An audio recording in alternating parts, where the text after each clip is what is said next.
Michaela Garecht was a 9-year-old fifth grader from Hayward, California, where she lived with her parents and 3 younger siblings.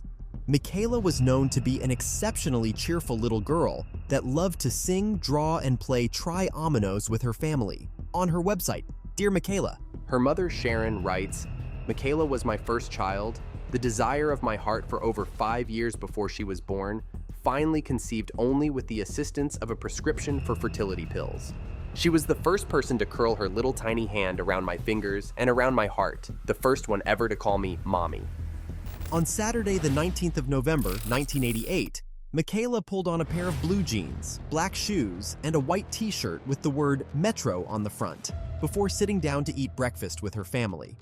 Afterwards, Michaela's friend, Trina Rodriguez, called and invited Michaela over to her home and then to Rainbow Market. At Trina's home, Trina's father gave the girls some money to buy candy and soda at the market, which was just a few blocks away. The 2 young girls grabbed their scooters and set off for the market. Michaela was allowed to go to the store, but only if she was accompanied by somebody. "It was just last summer that we let her start going up to the store," said Sharon. Inside the store, Michaela and Trina purchased 2 Mountain Dew sodas, 2 sticks of beef jerky, and 2 pieces of cherry taffy.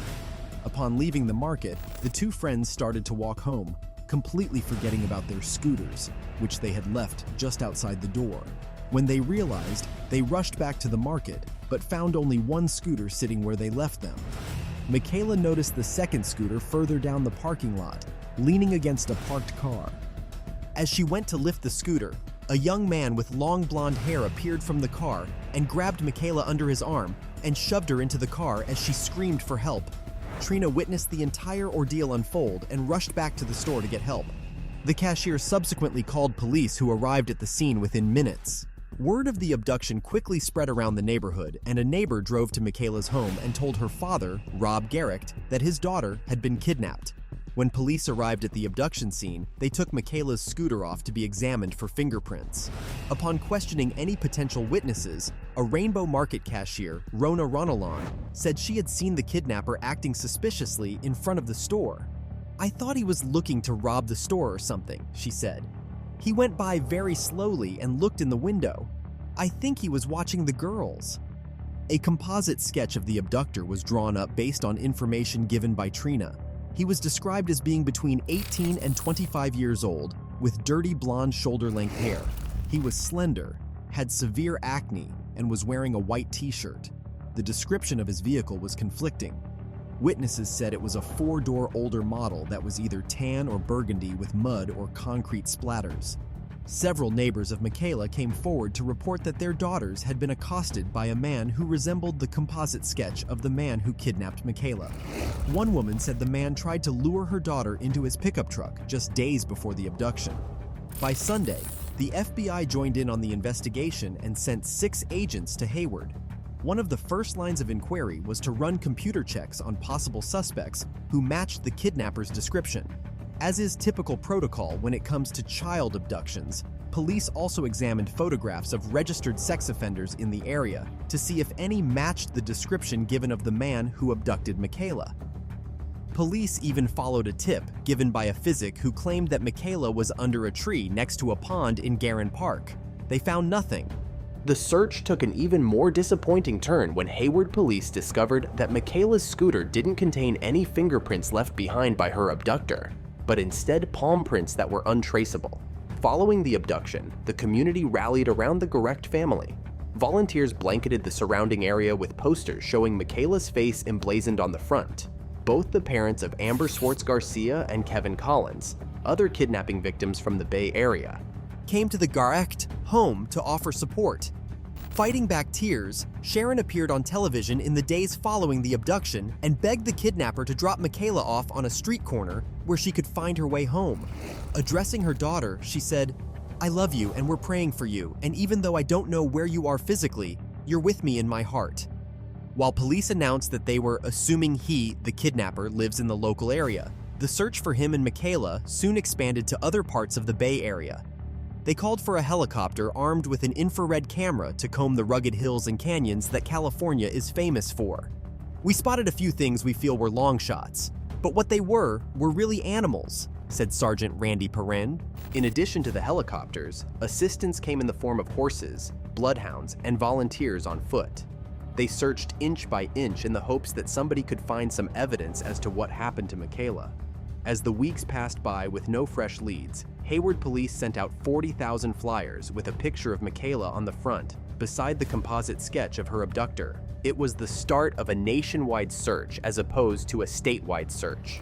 The Missing Children's Project assisted by mailing cards to 50 million U.S. households. By now, Michaela could have been several states away if that is what her abductor had planned. In theory, the more that was done to publicize Michaela's abduction, the more volunteers there would be to assist and expand the search. The publicity led to a flood of tips from people who were adamant that they had seen Michaela and/or her abductor in many locations far and wide. None of the leads ever panned out, however. According to FBI analysts, Michaela's kidnapper probably worked or lived in the area and didn't have real strong social behavior when it comes to communicating with women his own age. Moreover, they said that the abductor had likely suffered something, possibly rejection, shortly before the abduction, and that he may have used drugs or alcohol to reduce his inhibitions. Over the forthcoming years, there would be a number of persons of interest as well as suspects. One person of interest in the abduction was Kyle Allen Raymer, a 35-year-old registered sex offender in Lake County who was arrested in 1994 for molesting a 7-year-old San Jose girl. Raymer had also been charged with attempting to kidnap a 10-year-old girl in San Francisco's Golden Gate Park and molesting a 6-year-old girl at a nudist camp. While Raymer initially seemed like a likely suspect, further investigation uncovered that he had been in jail at the time of the kidnapping. In 2005, another convicted sex offender was named as a person of interest. Rex Randy Crowell, who lived 471 feet from where Michaela was abducted, had been arrested in 1986 for assaulting a woman with the intent to commit a sexual assault. He was questioned by police in regards to Michaela's abduction, but was subsequently released without charge when police could find no evidence to tie him to the abduction. One lead police followed was that Michaela could have potentially been abducted by Philip and Nancy Garrido, the couple who abducted J.C. Lee Dugard and lived just an hour away from Michaela.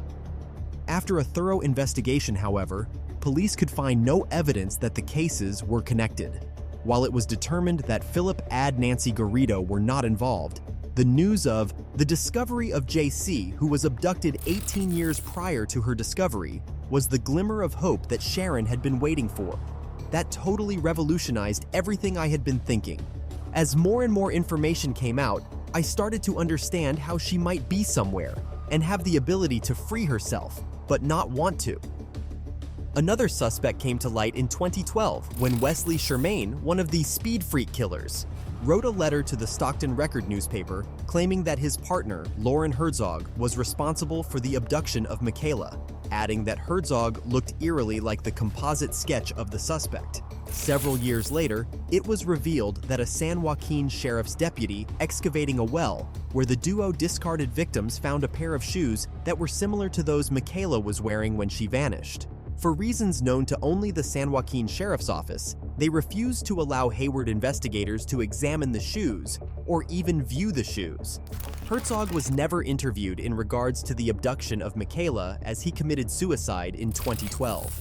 Sharon has since said on her blog that she doesn't believe that Michaela was a victim of the Speed Freak killers. The abduction of Michaela led to one of the most extensive investigations in Hayward's history. The abduction gripped the nation and Michaela's photograph featured on billboards and milk cartons. Moreover, America's Most Wanted and other television programs reported on the abduction and brought in tips. At one point in the investigation, a $100,000 reward was offered to anybody who could lead police to Michaela and/or her abductor. Hayward police and the FBI sifted through thousands of tips up, but all led to a dead end. On the 21st of December, 2020, it was announced that 59-year-old David Mish had been charged with the murder of Michaela. Mish has been in jail since 1989, and he has also been linked to the 1986 double murder of Michelle Xavier and Jennifer Douay, officials say.